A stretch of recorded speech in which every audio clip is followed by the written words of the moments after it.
There's been a call from the International Monetary Fund to make the NDIS more sustainable. The scheme could cost more than $100 billion a year by the end of the decade.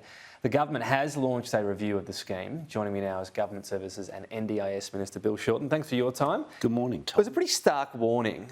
You've spoken about making it more sustainable. You've seemingly ruled out a co-payment, which the IMF spoke about. What about more means testing?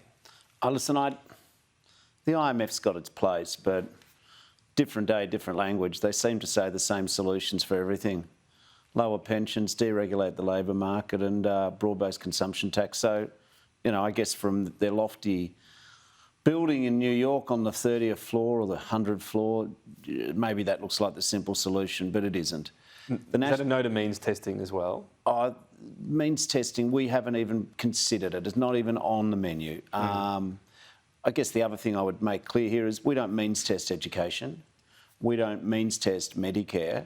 And NDIS is as important and as crucial as that. I mean, we means test early childhood education, for example, and rebates on that. We don't means test negative gearing, do we? So why is it that some of the classical economists, conservative economists, always want to start off with austerity with the people in the wheelchairs and the white canes?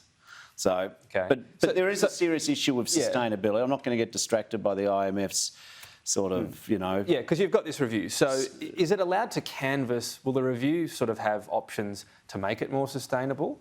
Yes. So does that mean this is the story of the scheme, and I'll try and do it in 30 seconds. It is changing people's lives. There's 573,000 people on it. It's changing people's lives. But I think it can be run more effectively, more efficiently, more equitably. I actually think good management of the scheme will deliver a lower cost growth curve, and I think it'll also deliver better outcomes for people. And so in terms of the review that's happening, would it theoretically be allowed to present a cost-saving measure such as a co-payment, and then you as the politician make the decision? Are they restricted, I guess, by what ideas they can put up? I don't seriously believe anyone serious looking at the scheme would propose that particular, you know, New York proposition. So, but they're free to propose whatever. They're free to propose whatever. Okay. I guess what I'm just saying is I don't think they're going to propose that we import flying saucers to Earth from Mars. So, you know, like, I don't think that's in the realm of sensible proposition, but they're free to say what they want. They might be watching you and say, we better not say that. Oh, well, no, these are smart people. They're distinguished disability advocates, researchers, economists. They don't need any swim lanes from me, guide rails from me. They'll work out what is in the best interest of the scheme. So let's go back to the real issue, the problem we're trying to solve here, not what we think about some, you know, free advice from the other side of the world. What we need to do is to make sure that the scheme focuses on outcomes. The scheme looks at how we can help improve the ability of people with profound and severe impairment to participate in the community.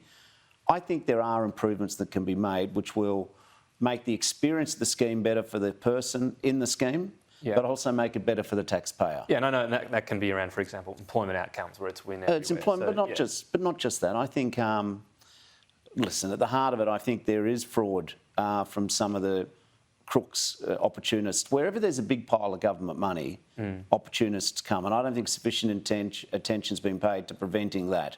Okay. I also think that we make sure all the services are evidence-based. We've got to make sure that also states and other departments don't just make everything an NDIS matter. Yes, I know there's a lot up there around the states. So anyway, I think there's things that can be done, and I think we can get it back to its proper vision. Not so-called paying their fair share or paying less as a result.